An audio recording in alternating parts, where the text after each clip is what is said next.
Barbara Groark of Cape May Radio and WCFA. We have our spotlight today on poet and author, teacher, theater and television actor, multiple degree Villanova graduate with graduate studies at Florida State University, and former Penn State professor Terry Harris, currently of a Pennsylvania town about a half-hour's drive west of Valley Forge. Hi, Terry. Hello, how are you today? I'm very well. Terry is the author of 9 books, and we're going to talk about 2 of them today. Short works now available on Amazon Kindle editions. The first is a novella called A Christmas Kiss in Cape May, and the second, a book of poems, Cape May, My Love. Pretty romantic sounding. Terry, both these books have Cape May in the title. First, are you sponsored by the Cape May Chamber of Commerce? And second, what's your connection to Cape May? Well, no to your first question, but I do give a lot of good free press to Cape May with my 2 books. I lived in Diamond Beach for over 10 years, 5 minutes from Cape May. And growing up, my family had a summer home. My parents owned a summer home in Stone Harbor. So I've been going to Cape May my whole life. I love Cape May, and it was an inspiration for both Cape May, My Love and A Christmas Kiss in Cape May. There's an old writer's expression, write what you know. And I know a lot about Cape May. I walk the streets. I love it. And I try to do it justice in Christmas Kiss in Cape May and the poetry book, Cape May, My Love.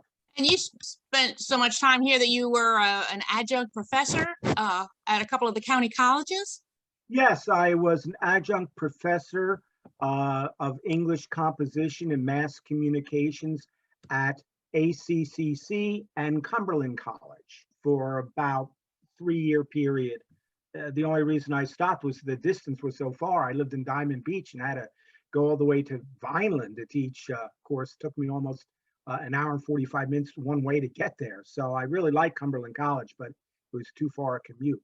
But I have taught at every educational level. That's great. And you also are associated with the theater in Cape May, in the Cape May area. I did. During the 10 years I was there, I did a play at the Eastland Theater Company, and I did several dramatic presentations at the Cold Spring Village, where I was hired by a director and a Cape May Theater Company to do dramatic readings of President Andrew Jackson. I was also invited to the Celtic Festival in 2016 for 2 days to read my children's book, The Loneliest Leprechaun. So yeah, I did some acting work at the Cold Spring Village as well. Yeah, that's fun. The books we're focusing on today have a very romantic mood. You make Cape May seem like a Thomas Kincaid painting. It is. It's a soft impressionistic look. That's a good description. It's a very heavenly sounding place.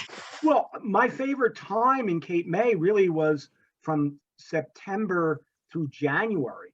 The fall and Christmas in Cape May is absolutely exquisite, as you know. And that really was the inspiration to write A Christmas Kiss in Cape May. I just set it at Christmas time. I think it's very beautiful and very romantic. I worked on it for 2 years. When I was working on, not only do I know Cape May, but I would also look at photos that I had of Cape May, and I would imagine and visualize every single street. So that's why it's very vivid and specific in part. I'm guessing from the events in the book that there may be a sequel? Yes, I have already plotted out the sequel. I know exactly what's going to happen, and I'm going to be working on the sequel this January. We look forward to it. And your book, Cape May, My Love, you had an interesting reaction to the book in the past. That's your book of poems. Yes. Tell us about that. Cape May, My Love is a collection of love poetry about a man and a woman exploring Victorian Cape May. It was really based on the courtship of my wife, Deborah, and I back in the early 90s. We were married in 1996, but we dated from 92 to 96, and we would come to Cape May, and it's such a romantic place that really the woman in the book is my wife, Deborah, my girlfriend at the time. It really is almost like a tour guide. It starts on the beach in front of Congress Hall, and then the couple walk around Cape May. So since it's an Amazon Kindle book, you can hold it, and a lot of couples have purchased it, and I suggest to them to take the romantic tour, and they actually can walk down Perry Street and walk down Washington Street Mall, and I describe things. I have a couple of sentences, the first few sentences, if you'd like to hear that. Sure. Of Cape May, My Love. Okay, as I said, Cape May, My Love starts on the beach in front of Congress Hall, and the man is waiting for his woman, his love of his life, to come. And the Cape May, My Love by Terry Harris starts thus. Dawn gallops golden over the turquoise crest of the Atlantic Ocean. Seagulls swoop past ruffled waves, weaving a kaleidoscope of light from their sky dance.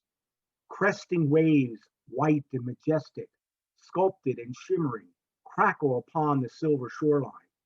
The mists of morning flutter about me, dash about me, and the gentle roar of ocean twists and quivers upon the beach. Gusts of sea spray swirl about me and engulf me, engulf me. Morning's anguish is vanquished by a dream blue dawn and the promise of your smile, your gentle smile. And here I stand on this soft beach, this wind-swept strand, this glistening shore in Cape May. Cape May, my love, Cape May. Those are the first few stanzas of Cape May, My Love. Mm-hmm. Yeah, that's a guy in love, all right. Yeah, I like to say I aspire to be the Engelbert Humperdinck of love poetry. Wow, okay, that's an aspiration. Yes. Cool. Your older listeners will appreciate that one. You know, the younger generation may not know who Engelbert Humperdinck is. Or, yeah, one of the old smooth crooners. Who sang only love songs. That's right. And since you're doing some readings now, do you have a section you'd like to read from A Christmas Kiss in Cape May? Yeah, let me pull up the first few paragraphs of A Christmas Kiss in Cape May. A Christmas Kiss in Cape May by Terry Harris, Chapter 1. The Victorian mansions majestically lined the quaint, charming street, which was adorned in a beautiful display of Christmas lights. The sweet sound of Christmas music fluttered from the sleepy Victorian porches, and the scent of hot chocolate perfumed the air. The crisp autumn evening gently embraced the tourists as they quietly ambled down the lovely tree-lined street. A carousel of Christmas colors entwined the exquisite lampposts on the sidewalks, proclaiming another joyous Christmas in this charming seaside city of Cape May, New Jersey. The clip-clop sound of the horse-drawn carriage filled the air as a young couple cuddled in the large leather carriage seat. The carriage driver, dressed in Victorian garb and a top hat, gently guided the magnificent white horses down the winding way. The carriage was impeccably decorated with a festive display of Christmas trimmings. The Victorian mansions glowed with a galaxy of tiny white, red, blue, and green Christmas lights.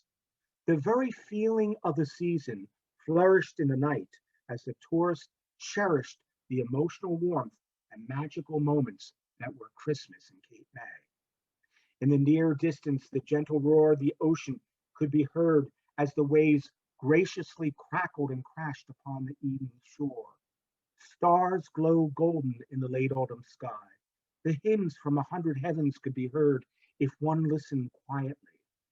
Sea breezes softly filled the air and gently engulfed the tourists as they relished the sights, scents, and sounds of this Victorian street.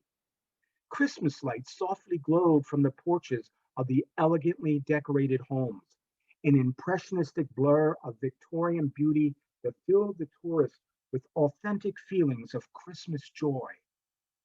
The very promise of holiday hope flourished in their hearts as they gazed at the Christmas beauty and brilliance before them. A genuine feeling of the Christmas spirit permeated the air as the tourists strolled towards town with smiles on their faces and the joy of Christmas in their hearts. The tourists gazed up at the magnificent mansions lovingly embraced in a rich variety of celebratory lights and decorations. They realized that soon, very soon, Christmas would be upon them in all its golden glory. The glorious sound of Christmas carolers could be heard as their angelic voices filled the air and warmed the night. Church bells chimed joyously and majestically in the distance. The scent of evergreen and Christmas holly gently floated through the air. The very feeling and meaning of Christmas filled their hearts in every way. The street shimmered in Christmas splendor. The magic and merriment of Christmas proclaimed the evening.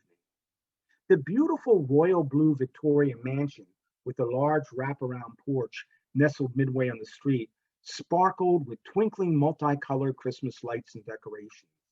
Gently, the large mahogany door opened, adorned with a large Christmas wreath.